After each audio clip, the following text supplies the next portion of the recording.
Yes, good morning all of you. प्यारे बच्चों, आप सभी को मेरा प्यार भरा नमस्कार। कैसे हो?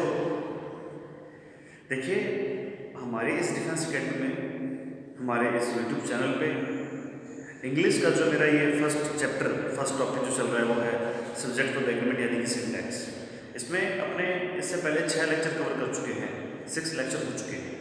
देखिए, डिफेंस के रिगार्डिंग अगर मैं बात करूँ, आगे अभी नेवी का एग्ज़ाम आने वाला है, एयरफोर्स का एग्ज़ाम आने वाला है।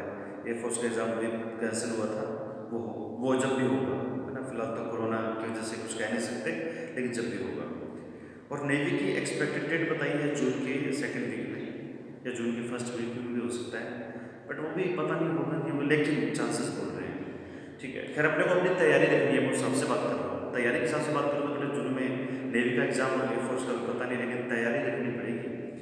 आर्मी के क्लर्क के जो पेपर कैंसिल हुए, जैसे सिक्कर भर्ती के या वो अपना भरतपुर साइड के जो भी एग्ज़ाम कैंसिल हुए थे, अलवर की भर्ती कैंसिल होगी, तो खैर इनकी भी तैयारी साथ साथ। तो भले ही आप एनडी की तैयारी कर रहे हैं, नेवी की तैयारी कर रहे हो, एयरफोर्स की तैयारी कर रहे हो, आर्मी क्लर्क की तैयारी कर रहे हो, जहाँ पर भी इंग्लिश आती है डिफेंस के सेक्टर में, मैं कंप्लीट इंग्लिश को कवर कर रहा हूँ। तो ये जो कंप्लीट इंग्लिश अपने कवर कर रहे हैं, इसमें लेक्चर नंबर जो आज 7 अपने को देखना है, लेक्चर नंबर 7। इससे पहले मैं 6 लेक्चर कवर कर चुका हूँ। और जो बच्चे हमारे इस यूट्यूब चैनल पे, हमारे इस क्लास पे फर्स्ट टाइम आज वीडियो देख रहे हैं बच्चों, तो आपसे छोटा सा निवेदन है बेटा, छोटी सी रिक्वेस्ट है, आई रिक्वेस्ट यू कि आप वो पुराने जो 6 लेक्चर हैं उनको भी जाके चेक करें, वो भी 6 लेक्चर जाके देखें, ताकि आपको ये चीज़ समझ में आ जाए। क्योंकि अभी चैप्टर आधे से ज़्यादा हो चुका है, ये चैप्टर आधे से ज़्यादा हो चुका है, 2-3 कंसेप्ट और बचे हैं। तो इसलिए कह रहा हूँ कि सिंटैक्स के यानी सब्जेक्ट के जो 6 लेक्चर हो चुके हैं उनको चेक करें। और आज जो अपना लेक्चर नंबर 7 है, इसको अपने सॉल्व करते हैं। देखिए, लेक्चर नंबर जो अपना आज 7 है, इसमें अगला कंसेप्ट है, यानी कि नया कंसेप्ट है पढ़ना अपने पास। कंसेप्ट बिल्कुल नया है, लेकिन बातें बेसिक हैं। तो जो आज का कंसेप्ट नंबर है, यहाँ पे अपने 5 यूज़ करेंगे, है ना। कल तक मैंने छठे 6 नंबर लेक्चर में कंसेप्ट नंबर 4 पढ़ा, आज लेक्चर नंबर 7 में कंसेप्ट नंबर 5 पढ़ेंगे। तो कंसेप्ट नंबर 5 के अंदर क्या बात करनी है वो देखते हैं बेटा। देखिए, लास्ट लेक्चर में हमने कुछ वर्ड की लिस्ट बनाई थी, कंसेप्ट नंबर 6 में हमने कुछ वर्ड की लिस्ट बनाई। तो आज अपने को भी वही काम करना है दोबारा, कि इस कंसेप्ट नंबर 5 के अंदर यानी कि लेक्चर नंबर 7 के अंदर कुछ वर्ड की लिस्ट बनानी है, कुछ वर्ड की यहाँ पे भी लिस्ट बनेगी। तो जो वर्ड की लिस्ट बनने वाली है वो क्या है वो देखना है। यहाँ पे मैंने वर्ड की लिस्ट लिखी है, कुछ मैंने वर्ड लिखे: police, people, children, vermin, peasantry, gentry, nobility, poultry, artillery, cavalry, infantry, Himalayas, crew, electorate, scissors, pliers, tongs, binoculars, spectacles, shoes, socks, pyjamas, pants और ट्राउजर्स। कुछ वर्ड की लिस्ट बताइए। तो इन वर्ड की लिस्ट के साथ में कुछ बातें चेक करनी है, और मैंने ऊपर एक सेंटेंस भी लिखा है कि a police has got its long awaited murder नहीं है वो, मर्डर है, murder with its incident rummage operation. तो सेंटेंस क्या है कि a police has got its long awaited murder with its incident rummage operation. तो इस सेंटेंस के अंदर अपने को कुल मिलाकर जो एरर है वो चेक करनी है। इस सेंटेंस के अंदर बेटा एक एरर नहीं है, इस सेंटेंस के अंदर एक आधी एरर नहीं है, इस सेंटेंस के अंदर कम से कम 5-6 एरर मिल जाएगी आपको। देखिए, नाउन की गलती है, वर्ब की है, प्रोनाउन की है।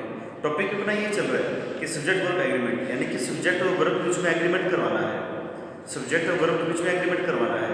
बच्चों, आप जानते हैं, हमने पहले भी देख चुके हैं ये चीज़ कि सब्जेक्ट के अंदर या तो नाउन आ सकता है या प्रोनाउन आ सकता है। सब्जेक्ट के अंदर या तो नाउन आता है या प्रोनाउन आता है, तो नाउन या प्रोनाउन की एरर मिलेगी यहाँ पे अपने को। फिर सब्जेक्ट की अकॉर्डिंग वर्ब चेंज हो रही है, अब वर्ब सिंगुलर प्लूरल है वो यहाँ पे चेक करनी है, तो वो चीज़ चेक करेंगे। तो नाउन वर्ब प्रोनाउन के तो एरर फिक्स है, यहाँ पे दूंगा ही दूंगा मैं। तो एक आधी एरर नहीं, तीनों चीज़ें एक साथ, नाउन की एरर है तो देख लेंगे, वर्ब की है तो देख लेंगे, प्रोनाउन की है तो चेक कर लेंगे। तो जो भी आपस में मिलती जुलती एरर है वो अपने सारी चेक कर लेंगे। तो यहाँ पे पहले एक वर्ड के बारे में एक छोटी सी बात समझते हैं। बच्चों, मैंने पहला पॉइंट लिखा कि इनकी स्पेलिंग चेंज नहीं कर सकते। स्पेलिंग चेंज से मेरा मतलब क्या है, ना तो इनमें एस या ई एस जोड़ना है और ना ही एस या ई एस हटाना है। तो ना तो इनमें एस या ई एस जोड़ सकते हैं, ना ही एस या ई एस हटा सकते हैं। कारण है, ये सारे के सारे नाउन है और अपने जानते हैं कि नाउन के अंदर एस या ईएस जोड़ेंगे तो नाउन प्लूरल बनेगी। नाउन के अंदर एस या ईएस ऐड करोगे तो नाउन क्या हो जाएगी, प्लूरल हो जाएगी। अब नाउन के अंदर एस या जोड़ो तो प्लूरल बन जाती है। और ये जो मैंने वर्ड की लिस्ट बनाई है बेटा, ये तो पहले से प्लूरल है, तो प्लूरल का दोबारा प्लूरल नहीं बनता, प्लूरल का दोबारा प्लूरल नहीं बनता। जैसे मैं एक वर्ड बोलूँ एग्जाम्पल के तौर पे, मैंने लिखा चाइल्ड। चाइल्ड बेटा एक बच्चा, चाइल्ड यानी एक बच्चा, इसका प्लूरल क्या होता है, चिल्ड्रन। इसका प्लूरल होता है चिल्ड्रन। अब चिल्ड्रन इसका प्लूरल है, बहुवचन है इसका। अब अगर उसको दोबारा प्लूरल बना दो ऐसे लगा के तो गड़बड़ हो जाएगी, क्योंकि प्लूरल का प्लूरल बनाना यानी प्लूरल की डबलिंग करना। प्लूरल की डबलिंग यानी कि प्लूरल का सुपरफ्लूअस हो गया वहाँ पे, सुपरफ्लूअस यानी कि डबलिंग होगी वहाँ पे। तो कहते हैं कि जब चीज़ पहले से प्लूरल तो दोबारा प्लूरल नहीं बना सकते। तो वही बात मैं यहाँ पे कह रहा हूँ कि सारे के सारे वर्ड पहले से प्लूरल है, इनका दोबारा प्लूरल नहीं बनेगा। ये सारे के सारे वर्ड पहले से प्लूरल है, इनका दोबारा प्लूरल नहीं बन पाएगा। तो इनमें ना तो एस या ईएस जोड़ना है, और जिनमें एस या ईएस दे रखा है उनमें से एस या ईएस हटाना नहीं है। ये नीचे कुछ वर्ड है जिनमें एस या ईएस दे रखा है बेटा, इनमें से एस या ईएस हटाएंगे नहीं। देखो पहली बात तो ये कि इनका प्लूरल नहीं बनता, क्योंकि पहले से प्लूरल है, प्लूरल को दोबारा प्लूरल नहीं बना सकते, यानी एस या ईएस जोड़ना नहीं है। और जैसे मैं बात करूँ पीपल की, पीपल वर्ड तो पहले से प्लूरल है, जनता, लोग। तो पीपल का अगर प्लूरल बनाएंगे तो नहीं बनेगा। हाँ बनता तो है लेकिन मीनिंग चेंज हो जाएगा। अब जैसे एक वर्ड है पीपल्स, पीपल्स वर्ड होता है, चिल्ड्रंस नहीं होता। पीपल में पहले से प्लूरल दोबारा प्लूरल बनाया तो मीनिंग चेंज हो जाएगा। जैसे मैंने कल की लिस्ट बनाई थी, अनकाउंटेबल का प्लूरल नहीं बनता, और अगर आपने बना भी दिया तो मीनिंग चेंज हो जाएगा, और मीनिंग चेंज होने से सेंटेंस ही बदल जाएगा अपना, तो जो सेंटेंस है वो रह नहीं पाएगा। इसीलिए मैं कह रहा हूँ कि इसका प्लूरल नहीं बनता। अगर आप पीपल का प्लूरल देखना चाहते हो पीपल्स, तो बेटा इसका मतलब होता है पीपल्स का ट्राइब्स। ट्राइब्स यानी कि जनजातियां, अलग अलग नस्लें, अलग अलग जनजातियां। तो जो जनजातियां होती हैं, जनजातियां, उसको अपने पीपल्स बोलते हैं, यानी कि ट्राइब्स बोलते हैं। तो मैं ये कह रहा हूँ कि इनका प्लूरल नहीं बनाना। दूसरी बात, इनके अंदर ऐसे इस लगा हुआ कुछ वर्ड है, scissors, pliers, tongs, binoculars, spectacles, shoes, socks, pyjamas, pants, trousers. कुछ हिंदी के अंदर आप कुछ भी बोलते हो, लेकिन इंग्लिश के अंदर एस होता है। अब अपने इसमें से एस हटा देंगे तो इसका मतलब इसको सिंगुलर कर रहे हैं। अब प्रैक्टिकली भी पॉसिबल नहीं है, ग्रामेटिकली दूर की बात है, प्रैक्टिकली भी पॉसिबल नहीं है इसको इसमें सिंगुलर कर पाए। अब उन्हें पैंट पहनते हैं, पैंट के अंदर क्या है बेटा, दो हिस्से हैं, दो हिस्से। अपने एक हिस्सा हटा के और एक ही पहन के आए तो अजीब लगेगा। चश्मा है, चश्मा, स्पेक्टिकल्स, अब दो हिस्से होते हैं, एक हिस्सा थोड़ी पहन के आते हैं कि एक हिस्सा पहन के आ गए, तो बेटा पॉसिबल नहीं है। प्रैक्टिकली भी ऐसा नहीं हो रहा है कि अपने इसको सिंगुलर कर पाए, तो ग्रामेटिकली भी पॉसिबल नहीं है कि इसको हम सिंगुलर कर सके, तो इसीलिए अपने इसको प्लूरल में लेते हैं। अब जैसे शूज़ है तो दो पहन के आए हैं, सॉक्स है तो दो पहनी है, शर्ट्स में दो हिस्से हैं ना। जैसे यहाँ पे चिमटा है, चिमटा, चिमटे में भी दो हिस्से होते हैं रोटी उठाने के लिए, चीपिया बोलते हैं जिसको आप चीपिया। ऐसे बेटा आप वो प्लास है, प्लास, प्लास में दो हिस्से हैं, सीजर्स यानी कि कैंची, कैंची में दो हिस्से हैं। प्रैक्टिकली हम उसको सिंगुलर में यूज़ नहीं करते। अगर सिंगुलर में हो गया, वो टूट गया, टूट ही गई ऐसी कोई चीज़, तो हम उसको फेंक देते हैं कि यार काम नहीं आ पाएगा, क्यों? क्योंकि प्रैक्टिकली पॉसिबल नहीं इसको यूज़ कर पाए, तो इसलिए वो प्रैक्टिकली हमेशा किसमें रहते हैं, प्लूरल में रहते हैं। सिंगुलर होना उनका पॉसिबल नहीं है। तो मैं ये कह रहा हूँ कि इनका एस या एस हटाना गड़बड़ कर देगा, और इनमें एस या एस जोड़ना गड़बड़ कर देगा। ऊपर कुछ वर्ड की लिस्ट है जिनमें एस या एस जोड़ा तो गड़बड़ हो जाएगी, और नीचे कुछ वर्ड की लिस्ट है यहाँ से नीचे, सीजर से नीचे, इनमें एस एस हटा दिया तो गड़बड़ हो जाएगी। तो इनमें एस एस ना तो जोड़ना है ना ही हटाना है। एक बात बेटा, पहली बात तो ये क्लियर है। क्यों ऐसा नहीं करना कि इनमें एस एस क्यों नहीं जोड़ना, क्यों नहीं हटाना, इतनी देर हमने वो बात की है, तो आपको समझ में आ गई। जिस समझ में नहीं आई बेटा वो वीडियो को दोबारा देखता रहेगा। अगली बात पर चलते हैं। ये जो सारे वर्ड है इनको हम प्लूरल में ले रहे हैं। अपने अभी तो बात की कि इनमें एस एस नहीं जोड़े क्योंकि पहले से प्लूरल है, और इनका प्लूरल का सिंगुलर बनता नहीं है, मतलब पहले से प्लूरल है। तो बेटा अगर प्लूरल है तो अपन सब वर्ब प्रोनाउन भी कैसे लेंगे, प्लूरल। अभी बेसिक बातें हम कलेक्ट कर चुके हैं कि सब्जेक्ट सिंगुलर तो वर्ब सिंगुलर, सब्जेक्ट प्लूरल तो वर्ब प्लूरल। अब ये सब्जेक्ट के अंदर आ रही है सारे नाउन, ये सारे प्लूरल है, इसका मतलब ये हो कि वर्ब प्रोनाउन प्लूरल लेंगे, तो इस नाउन की जगह पे जो प्रोनाउन आएगी वो भी प्लूरल ही आएगी, क्योंकि ये प्लूरल है। अगर ये प्लूरल है तो इसकी जगह जो प्रोनाउन आएगी वो बेटा प्लूरल ही तो आएगी, तो इसके साथ वर्ब प्लूरल आ जाती है। और सब्जेक्ट प्लूरल है यानी कि नाउन प्लूरल है, ये सारे नाउन है, तो उनका वर्ब भी कैसे लेंगे, प्लूरल लेंगे, तो यहाँ पे वर्ब प्लूरल आ जाएगी। तो वर्ब प्लूरल, प्रोनाउन प्लूरल चाहिए। आर्टिकल ए एन की बात करें, अगली बात, इनके साथ में आर्टिकल ए एन नहीं आ सकता, क्योंकि आर्टिकल ए एन की मैंने आपको लास्ट क्लास में बताई थी दो कंडीशन। चेक करते हैं दोबारा। देखो आर्टिकल ए एन का मतलब होता है यानी कि दो या दो से ज़्यादा के लिए नहीं आते, और दो या दो से ज़्यादा यानी कि प्लूरल। और अपने को चाहिए आर्टिकल एन किसमें, सिंगुलर में, तो आर्टिकल एन आता है सिंगुलर में, प्लूरल में कभी नहीं आता। ऐसे कोई नाउन जो प्लूरल हो उसमें आर्टिकल एन नहीं आ पाएगा, आर्टिकल एन कहाँ पे आएगा, सिंगुलर में। तो इसीलिए इनके साथ आर्टिकल एन नहीं आ सकता क्योंकि प्लूरल है, तो आर्टिकल एन कहाँ पे लगाना है, सिंगुलर में लगाना है। दूसरी बात, आर्टिकल एन काउंटेबल में आ सकता है, अनकाउंटेबल में नहीं आ सकता। खैर काउंटेबल अनकाउंटेबल इनके बारे में बात नहीं करना कि काउंटेबल है अनकाउंटेबल है, फिलहाल बात इतनी क्लियर है कि सारे के सारे प्लूरल है और आर्टिकल एन आता है सिंगुलर में, तो इसलिए इनके साथ में आर्टिकल एन नहीं आएगा। कहते हैं इंग्लिश के अंदर कोई ऐसी नाउन हो जो सिंगुलर भी हो और काउंटेबल भी हो, तो ये दोनों कंडीशन पूरी होते ही आर्टिकल एन आप पक्का लगाओगे। इंग्लिश के अंदर आपको रोक नहीं सकता आर्टिकल एन लगाने से।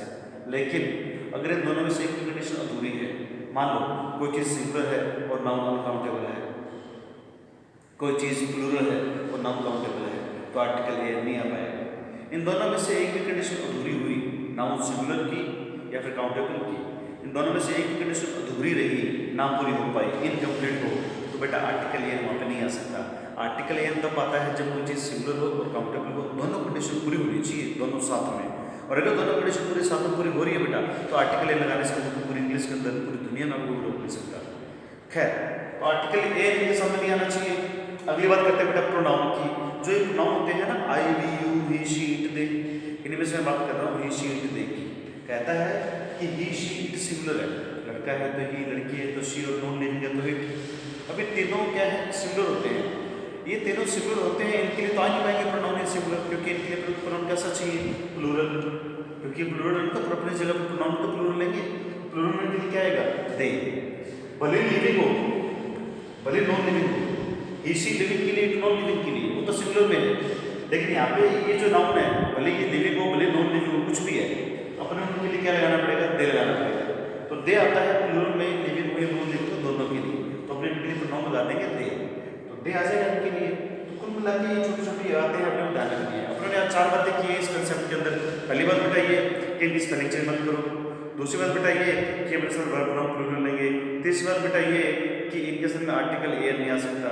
और चौथी बात ये कि इनके लिए प्रोनाउन यूज करते तो दे यूज करो, ही, शी, इट तो आ ही नहीं पाएगा, क्योंकि ही, शी, इट क्या है, सिंगुलर है, तो इनके लिए दे लगाना पड़ेगा। तो चेक करें बेटा ऊपर जो सेंटेंस लिखा हुआ है, एरर चेक करते हैं उसमें। देखिए, A police has got its long-awaited order with its incessant rumors operation। मतलब इसमें एरर चेक करनी है, तो एरर चेक करते हैं बेटा। जो फर्स्ट सेंटेंस है अपना, फर्स्ट सेंटेंस, इसमें स्टार्टिंग में देखना पुलिस से पहले ए लगा हुआ है, तो आर्टिकल ए प्लूरल में नहीं आ सकता, तो यहाँ से मुझे आर्टिकल ए हटाना पड़ेगा, तो आर्टिकल ए यहाँ से हटा देंगे।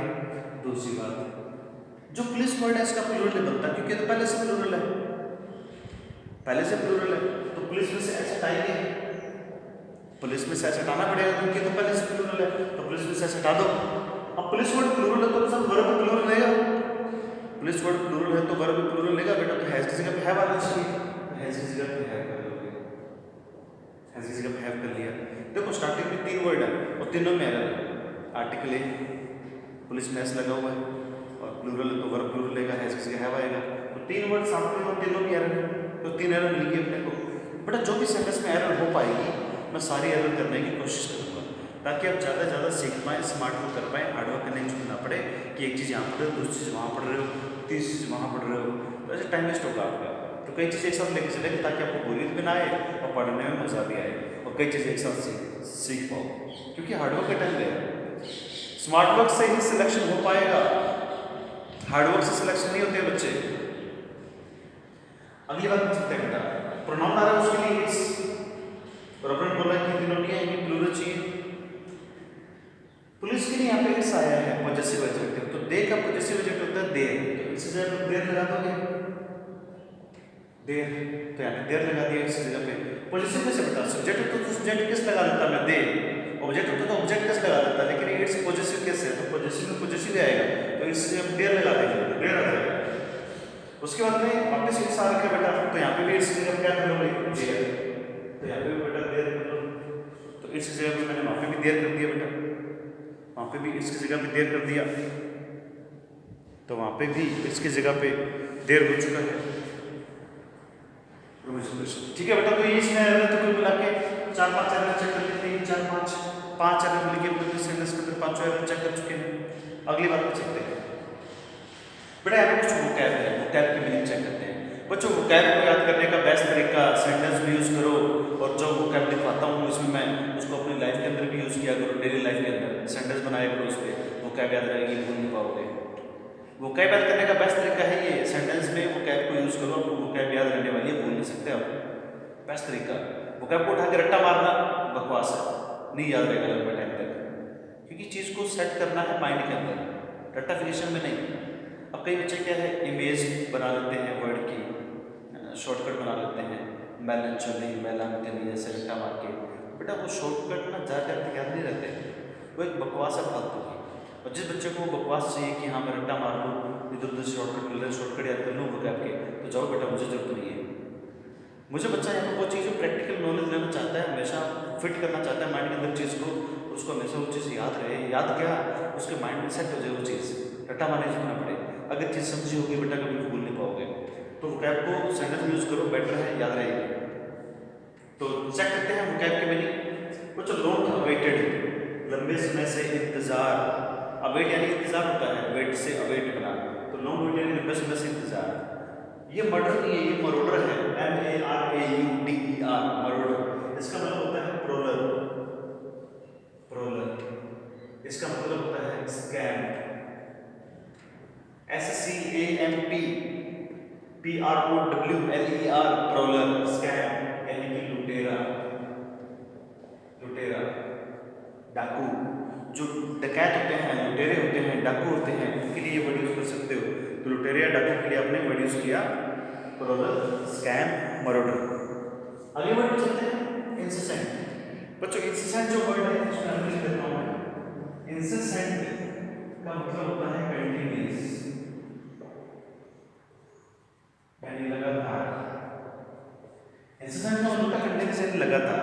बच्चों एक वर्ड है यहाँ पे रूमेज, रूमेज, रूमेज का मतलब होता है बेटा चप्पा चप्पा। रोमेज का मतलब होता है चप्पा चप्पा, यानी कि प्रत्येक गली, प्रत्येक नुक्कड़, प्रत्येक कोना, प्रत्येक एरिया। तो इसी के लिए एक इडियम बनता है, इडियम मुहावरे। तो इसका इडियम होता है every nook and corner, every nook and corner. बेटा ये इसका इडियम है, एवरी नूक एंड कॉर्नर, यानी कि प्रत्येक चप्पा चप्पा, प्रत्येक गली, प्रत्येक नुक्कड़, प्रत्येक कोना, प्रत्येक एरिया। तो every nook and corner, every nook and corner यानी कि चप्पा चप्पा, रोमेज। तो रोमेज का मतलब समझ में आ चुका है, इंसेसेंट यानी कि कंटिन्यूअस लगातार, मरोडर यानी लुटेरे डाकू, लॉन्ग अवेटेड यानी लंबे समय से इंतजार। तो इस सेंटेंस का आपने कॉम्प्रिहेंशन समझे यानी हिंदी बना के देखें, तो इस सेंटेंस का मतलब क्या है? कहता है कि पुलिस ने अपने लंबे समय से इंतजार कर रहे लुटेरे डाकू को पकड़ लिया, लगातार चप्पा चप्पा छान मारने वाले ऑपरेशन से। यानी कि पुलिस को लंबे समय से जिस लुटेरे डाकू का इंतजार था, उसको चप्पा चप्पा छान मारने वाले ऑपरेशन चला के, लगातार चला के उसको पकड़ लिया, पकड़ चुकी है उसको। तो बेटा उस पर ये अपना सेंटेंस हो गया। तो वो क्या क्लियर हो गया बेटा, 5-6 वर्ड निकल गए, ग्रामर की भी 5-6 एरर मिलेगी, और जो कॉम्प्रिहेंशन है वो भी बना के देख लिया, यानी कि हिंदी ट्रांसलेशन, ताकि कई चीज़ें हैं एक साथ हो जाए। अब चलते हैं बेटा अगले सेंटेंस में। मैंने अब 2 नंबर सेंटेंस नीचे लिखा है, कहता है इसमें बेटा एरर चेक करनी है ना। तो कितनी एरर है, सेंटेंस पढ़ते ही मन में थोड़ा सोचना, ताकि जब मैं बताऊं तो पता लगे कि हाँ ये एरर थी, थोड़े दिमाग में जोड़ दिया करो, कॉपी पेन साथ में लेके बैठा करो। A cavalry is marching towards its fixed destination to support infantry which finds difficult to walk on warm sand. A cavalry is marching towards its fixed destination to support infantry which finds difficult to walk on warm sand. बेटा सोचो कि यहाँ पे कितनी error है, मैं भी समझा देता हूँ इसको। तो पहले तो कवलरी के साथ में आर्टिकल ये आ सकता है कि कवलरी होता है घुड़सवार सेना, घोड़े पे सवार जो सेना है वो घुड़सवार सेना है, वो प्लूरल है बेटा, सिंगुलर नहीं बनता उसका। तो प्लूरल है तो आर्टिकल ए है या पहले है, और इसका प्लूरल बनता है क्योंकि पहले से प्लूरल है। तो कवलरी का कवलरी होता है कवलरीज, प्लूरल मत करो, उसमें ऐसे मत जोड़ो, तो कवलरी रहेगा, कवलरी सीधा कवलरी। इज मार्चिंग, इज बेटा प्लूरल, आर चाहिए, इज तो सिंगुलर में आता है, तो यहाँ पे इस क्या कर दोगे, आर कर दोगे, यहाँ पे आर आ जाएगा। टुवार्ड्स इट्स देखो इट्स भी इसके लिए आ रहा है, तो इट्स देयर चाहिए प्लूरल, तो यहाँ पे इट्स देयर कर दो, यहाँ पे इट्स देयर कर दो बच्चों। तो their first destination to support infantries. अब इन्फेंट्रीज फिर प्लूरल बन रहा है, पैदल सेना होती है इन्फेंट्रीज, यानी कि पैदल सेना, जो कि पहले से प्लूरल है, इसका दोबारा प्लूरल नहीं बनाते। तो इन्फेंट्रीज में से बेटा आई एस हटा के क्या कर दोगे, वाई कर दोगे। इन्फेंट्रीज में से यहाँ पे वाई कर दोगे। विच फाइंड्स, बेटा विच कंजंक्शन अपने कंसेप्ट नंबर सॉरी ये लेक्चर नंबर 2 या 3 में पढ़े थे, लेक्चर नंबर 2 या 3 में पढ़ चुके हैं कि कंजंक्शन हु विच दैट से ठीक पहले वाले एंटीसीडेंट, ठीक पहले वाले वर्ड के अकॉर्डिंग आगे वर्ब प्रोनाउन आती है, तो उस एंटीसीडेंट के अकॉर्डिंग आगे जो वर्ब प्रोनाउन आएगी वो सिंगुलर प्लूरल चेंज करेगी किसके अकॉर्डिंग, एंटीसीडेंट के अकॉर्डिंग। अपना इन्फेंट्री यहाँ पे जो वर्ड प्लूरल है बेटा, तो उसके अकॉर्डिंग आगे जो वर्ब आनी चाहिए प्लूरल आनी चाहिए। तो जो फाइंड है, फाइंड ढूंढना, इसमें ऐसा हटाना पड़ेगा। और अपने ये भी चीज़ जानते हैं बेटा कि वर्ब के अंदर ऐसे एरिया जुड़ता है तो वर्ब सिंगुलर बनती है, तो वर्ब के अंदर ऐसे हटा दो ताकि प्लूरल हो जाए। तो यहाँ से फाइंड्स में से हटा दो, इट का इट रहेगा। कई बच्चे कहते हैं इस जगह सिर्फ दे या देम कर दो, इट इस जगह में दे या देम कर दो। अच्छा सोचे कि दे या देम में से क्या आएगा, देखो फाइंड वर्ब है, वर्ब का क्या होता है, ऑब्जेक्ट केस। सेंटेंस बनाने की स्ट्रक्चर होती है एसवीओ, वर्ब के बाद में ऑब्जेक्ट, वर्ब से पहले सब्जेक्ट, वर्ब के बाद में ऑब्जेक्ट, वर्ब से पहले सब्जेक्ट। तो वर्ब के ऑब्जेक्ट के साथ है, तो वर्ब के बाद में ऑब्जेक्ट के। तो यहाँ पे अगर दे या देम करते हो तो बेटा तो देम आएगा, दे ही आएगा। लेकिन यहाँ पे दे या देम दोनों गलत है, मैं कह रहा हूँ इट आएगा। क्यों बेटा, फाइंड इट डिफिकल्ट एक इडियम है जिसका मतलब होता है फाइंड इन ट्रबल या गेट इनटू ट्रबल, मुसीबत में होना, उलझन में होना। गेट इनटू हॉट वाटर, ये भी एक इडियम है इसका। गेट इनटू हॉट वाटर एक इडियम है, यानी कि गेट इनटू ट्रबल का। तो गेट इनटू ट्रबल या गेट इनटू हॉट वाटर यानी मुसीबत में होना बेटा। तो आगे कह रहा है कि मुसीबत क्या है, to walk on warm sand, warm यानी कि गर्म, सैंड यानी कि रेत। तो दिक्कत यानी कि जो मुसीबत है वो है गर्म रेत पे चलने की। तो वो दिक्कत कितनी है, एक, और दिक्कत है क्या, गर्म रेत पे चलना। तो उस एक दिक्कत के लिए बेटा इट आया है, उस एक दिक्कत के लिए इट आया है। दिक्कत ज़्यादा होती तो दैम भी आ सकता, दिक्कत ज़्यादा होती तो दैम आ जाता, दे नहीं आ सकता। अब यहाँ पे मैं कुछ ही इट, क्योंकि दिक्कत एक है, दिक्कत क्या है, गर्म रेत पे चलना। तो इसका कॉम्प्रिहेंशन समझते हैं बेटा, मार्च करना होता है, आगे की तरफ मूव करना, आगे बढ़ना। और देखो समझते हैं इसका कॉम्प्रिहेंशन। जो कैवलरी है यानी घुड़सवार सेना है वो आगे की तरफ मूव कर रही है, आगे बढ़ रही है अपनी फिक्स यानी जो गंतव्य स्थान है, डेस्टिनेशन है, मंजिल है, उसकी तरफ सपोर्ट करने के लिए यानी कि हेल्प करने के लिए। किसकी, पैदल सेना की। पैदल सेना जिसको की दिक्कत आ रही है गर्म रेत में चलने की, तो आगे कहीं पैदल सेना है गर्म रेत में चलने में दिक्कत आ रही है उसको, तो पीछे से घुड़सवार सेना आती है उसकी हेल्प करने के लिए। तो घुड़सवार सेना आगे की तरफ मूव कर रही है पैदल सेना को हेल्प करने के लिए, जिसको की दिक्कत आ रही है गर्म रेत में चलने की। वो दिक्कत एक है, उसके लिए यहाँ पे लगाया जाएगा। तो कुल मिला के जो अपना कंसेप्ट नंबर 5 है, लेक्चर नंबर 7 है, ये भी कंप्लीट होता है। आप वीडियो को डाउनलोड करें, पॉज करके देखें, और चाहो तो स्क्रीनशॉट ले लो, चाहो तो स्क्रीनशॉट ले लो, ताकि आप अपने जो नोट्स बना रहे हो, अपनी जो कॉपी बना रहे हो, जो आप लिख रहे हो बेटा, ताकि आपको कोई दिक्कत ना आए। और रिवीजन बेटा जब भी होता है अपने नोट्स में से होता है, दूसरों की कॉपी बुक या दूसरों की कॉपी में से बेटा कभी रिवीजन नहीं हो पाता, क्योंकि अपनी लिखी हुई चीज़ अपनी ही होती है। तो अपने वर्ड में, अपने शब्दों में नोट्स बनाओ, अपने वर्ड्स में पढ़ो। कंप्लीट सिलेबस करवाऊंगा मैं यहाँ पे, अभी ये मैं डिफेंस के हिसाब से चल ही रहा हूँ, और भी चीज़ें आएंगी, वोकैब के सेशन भी आएंगे, वोकैब के अलावा कॉम्प्रिहेंशन भी आएगा, पैसेज भी पढ़ेंगे, क्लोज टेस्ट भी पढ़ेंगे, तो सारी चीज़ें आ जाएंगी बच्चों, लेकिन धीरे धीरे सब कुछ हो जाएगा। ठीक है बच्चों, थैंक यू सो मच आज के लिए, मिलते हैं फिर अगली क्लास में, तब तक के लिए जय हिंद।